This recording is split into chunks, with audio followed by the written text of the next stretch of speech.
Mesdames, Messieurs, peuple congolais, peuple du bassin du Congo, peuple d'Afrique francophone, peuple africain du monde, je l'ai constaté moi-même que depuis ces 3 dernières années, quand je me déplace parfois, je me retrouve avec des fans.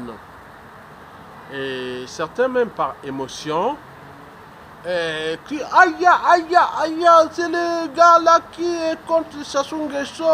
Je dis non, non, non, non, non, non, non, non, non, non. Ne restez pas dans les émotions. Parce que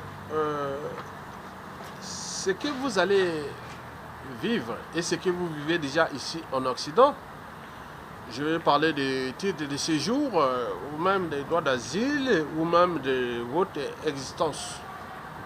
Nous avions déjà une histoire de la France ici en tant qu'immigrés. Là-bas, les Français arrivent comme expatriés, coopérants. Mais nous ici, on n'est que immigrés. Et d'autres parfois citoyens de seconde zone. Donc cet état de crise civilisationnelle, nous ne voulons plus accepter ça. Donc quand vous me voyez, ne criez pas.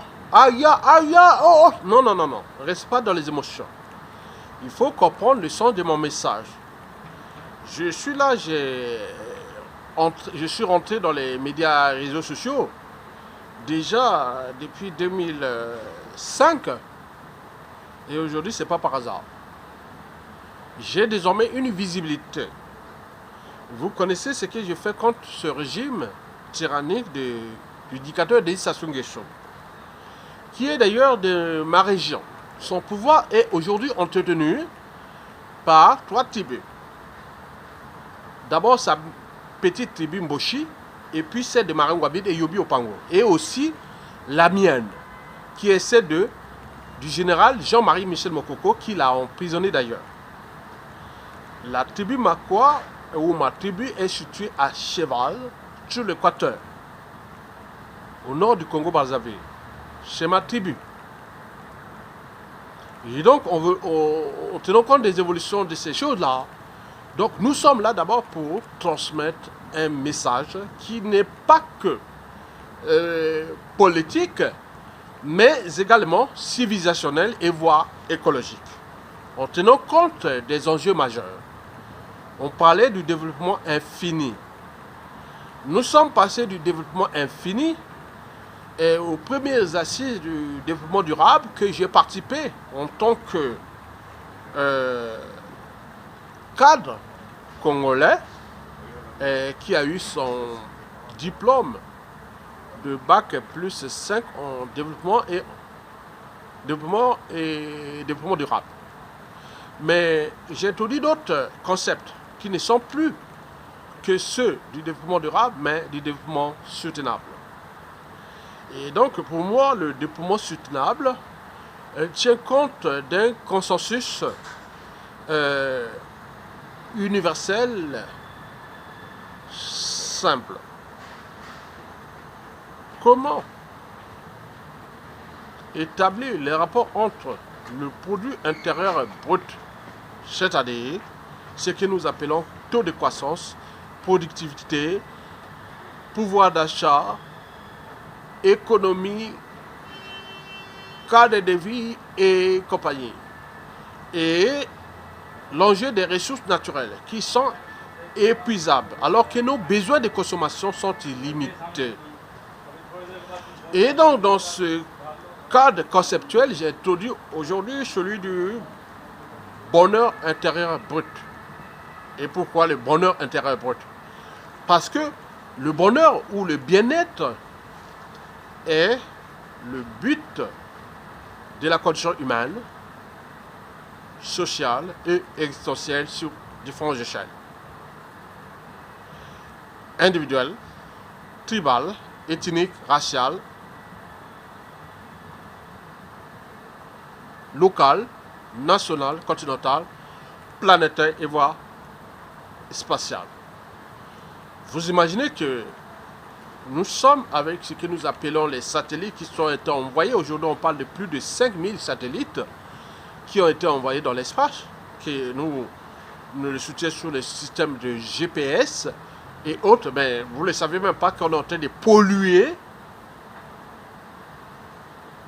l'univers avec tous ces satellites et des débits de satellites et autres. Mais déjà, ce problème est déjà ici à nous, en termes de problème de cycle de vie énergie-matière. Le cycle de vie énergie-matière couvre déjà l'exploitation des matières premières que vous voyez par exemple dans nos écosystèmes africains et congolais et autres. On voit comment on voit les métaux lourds, les rivières sont maintenant polluées et compagnie, on parle de productivité, on va faire l'industrie, l'industrialisation. On ne sait même pas que ça va nous entraîner beaucoup de soucis. On parle de l'industrialisation de l'Afrique alors que nous ne sommes pas capables de gérer notre cadre de vie en tenant compte déjà de la problématique de collecte, de traitement des déchets ménagers et assimilés, et voir des déchets industriels banals, des déchets industriels spéciaux, d'hydre, et je ne veux pas vous introduire avec les déchets nucléaires qui sont déjà parmi nous. Et on parle on va faire la radiographie, on va faire plus ces trucs-là, on ne sait pas où jeter ça, les piles et autres. Donc nous, déjà à notre échelle, on n'est pas capable de gérer le premier cycle de vie, c'est-à-dire l'exploitation des ressources naturelles, puis déjà la consommation des produits qu'on nous importe, avec tous ces perturbateurs qui sont des perturbateurs endocriniens, métaboliques et aussi des neurologiques en tenant compte de ce que nous pensons comme les antennes relais, téléphonie et autres. Mais il ne s'agit pas seulement de les transformer, il faut les transporter, ces matières premières. Mais là, il y a un autre souci, que nous sommes là, que vous ne comprenez pas. Parce que l'ignorance est la pire des souffrances. La connaissance libère. On dit oui, l'Afrique va être comme l'Occident, quoi. Alors que le modèle économique et écologique tel qu'il fonctionne aujourd'hui dans le monde occidental est fini. Il est dans les pages. Il subsiste pour l'instant grâce à l'exploitation forcenée des ressources naturelles qui sont épuisables. Mais bien sûr qu'ils ont des intelligences et qui peuvent quelque part repenser ces cycles de vie énergie-matière.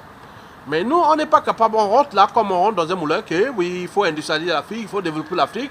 Mais même le cadre de vie de nos villes, Brazzaville, Kinshasa et toutes les villes d'Afrique que le colon nous a laissé, c'est poubelle.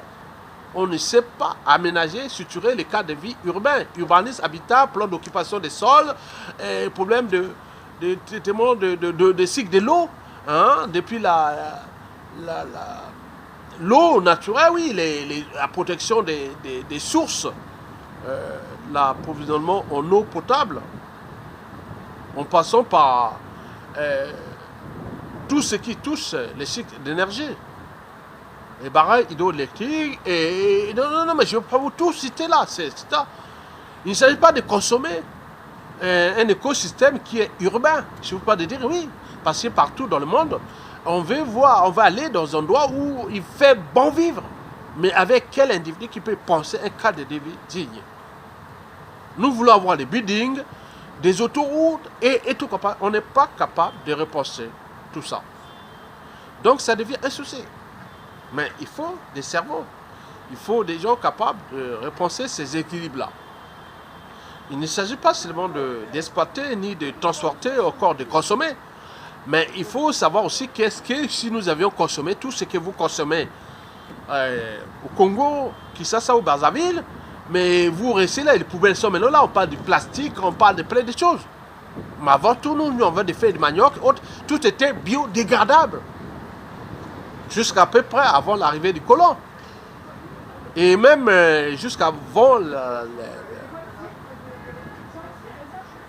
comment on appelle ça, la décolonisation, c'est-à-dire l'indépendance de nos pays.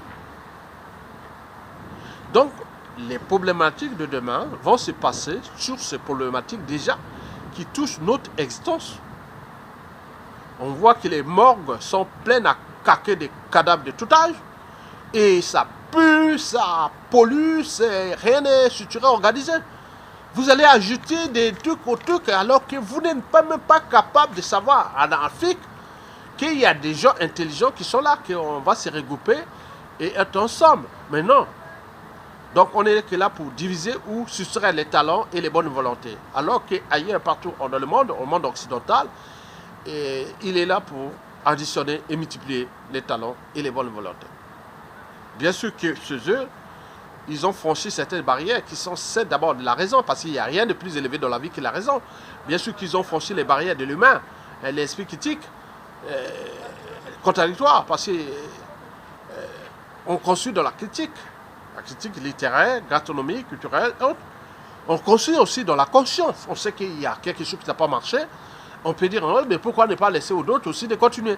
Mais nous sommes là toujours dans cette topologie sociale et politique qui n'est pas bonne, parce que nous sommes jaloux des uns et des autres. Bien sûr, quand on est ici, on n'est pas capable, on est obligé de se soumettre à la volonté de l'esprit de la civilisation ici, que bon, ben, quand quelqu'un est intelligent, on le fait valoriser, on l'écoute. Mais nous, il est intelligent, mais on rentre en jalousie, on cherche à les neutraliser, à créer des amalgames, des polémiques, des négationnismes et autres. On n'a jamais été aussi destructeur que ce que les colons nous a laissé. Parce que les colons même, avant la décolonisation ou l'indépendance, ils avaient su qu'il y avait des Africains qui étaient intelligents, même si du point de vue politique, ils ont éliminé pas mal. Mais nous-mêmes, on n'est pas capable de repenser que, bon, ben, il y a ça, mais on vient toujours dire que la faute aux autres et autres. Donc nous sommes les champions du monde, des boucs émissaires, des amalgames, les champions du monde de la jalousie et autres. Mais alors qu'ailleurs, en Occident, ben, vous êtes intelligents, on vous valorise quoi. Remarquez vu que tout Africain qui a au moins un cerveau, une âme et une conscience, qui est raisonnable, qui sait s'adapter, l'intelligence n'est pas dans le circuit scolaire ou autre. L'intelligence est dans la forme d'adaptation. On s'adapte tout. Et mais nous, quand on s'adapte, on devient les soucis. Mais comment vous allez construire ça dans une topologie sociale et politique qui n'est pas bonne? Sinon, ça se saurait depuis l'indépendance à nos jours. Et chacun essaie un peu de faire valoriser les talents de sa tribu en déjouant les talents d'autres tribus. Et donc, ça pose bien des soucis. Une main, un doigt ne peut pas laver la figure. Il faut les 5 doigts. Pourquoi nous a placé 5 doigts? Pourquoi on nous a laissé les 5 sens? La peau, les yeux, les oreilles, le nez, la bouche et autres. Pourquoi il y a 2 oreilles? Pourquoi nous avons 2 narines? Pourquoi nous avions 2 yeux, une seule bouche? Et la peau est tendue. Mais du point de vue des neurosciences, on sait que c'est le cerveau qui dirige tout le reste de notre corps. Mais pourquoi on ne valorise pas ce cerveau? Donc, Tshisekedi est arrivé en haute avec son hold-up électoral et il est en train de se suturer et autres. Peut-être ça peut être une solution. Mais est-ce qu'il va faire un Mokoko et autres? Pourquoi? Voilà. Donc, nous sommes dans une dynamique qui doit repenser ces équilibres-là. Qu'aujourd'hui, nous sommes le danger de nous-mêmes parce que l'ennemi de l'Afrique, c'est l'Africain lui-même. L'ennemi du Noir, c'est les Noirs nous-mêmes. Parce que nous avions cette mentalité noire ou africaine qui nuit gravement à l'évolution de l'Afrique et de nous-mêmes. Et nous cherchions toujours les boucs émissaires. Les autres voudraient vous écouter. Regardez les Chinois. Et les années à la fin de la guerre froide, la Chine n'était pas respectée. Ils vont continuer à se battre. Et aujourd'hui sont respectés. Mais pourquoi pas nous, alors que nous sommes les continents qui livrent toutes ces matières au monde entier. Donc, moi, quand j'attaque Sassou Nguesso, ne venez pas me dire, non, regarde. Non, non, non, non. Ça veut dire un message. Et partout où vous serez en Europe, on commencera à vous respecter. On partit à cause de nos vidéos, nos images et autres. Et qu'aujourd'hui, quand j'intègre la dimension du développement soutenable, parce que au départ, nous sommes partis du développement infini, c'est-à-dire les besoins de consommation et de sous-consommation illimitée. Ils ont entraîné des dictateurs, des monstres qui nous ont tués, assassinats et autres. On est passé au développement durable, que je vous rappelle que les premières assises du développement durable, j'étais là. Ça s'est passé au nord de Paris Nord. J'étais là. J'ai des badges et tout ça restait. J'étais le seul Congolais. Diplômé Bac+5, alors que je venais déjà d'Afrique. J'ai enseigné au lycée, tout jeune, et je suis rentré ici en France à l'âge de 28 ans. J'enseignais au lycée, fac des sons. J'ai fait l'étude d'environnement. J'ai participé à ça. Développement durable. Mais il ne s'agit plus de passer de développement durable, mais on parle de développement soutenable. Que je vous ai dit que, avec ce que je vais peut-être mettre sur du point de vue textuel, je vais repenser dans un cadre conceptuel qu'est-ce que c'est l'urgence développement durable. Il ne s'agit plus de penser, comme je vous l'ai dit, les développements infinis, ni du développement durable. Le développement durable, le concept c'était quoi? Écologie, économique et environnement. Viable, durable et... Vous avez compris. Maintenant là, ce n'est plus ça. Nous passons dans une nouvelle étape de la conception de l'humanité. Je suis un artisan philosophe, puis un artisan scientifique, naturaliste, environnementaliste. Donc nous allons introduire de nouveaux concepts qui sont ceux du développement soutenable. Le développement soutenable a pour principe simple et consensuel, universel et durable, c'est-à-dire le rapport entre le produit intérieur brut que je vais développer et puis nos ressources naturelles qui sont illimitées alors que nos besoins de consommation sont limités. Il y a des ressources fossiles et des ressources renouvelables en finissant par le bonheur intérieur brut. En tenant compte de d'autres facteurs et qui sont simplement existentiels, solidaires et civilisationnels. Mesdames et messieurs, je vous remercie.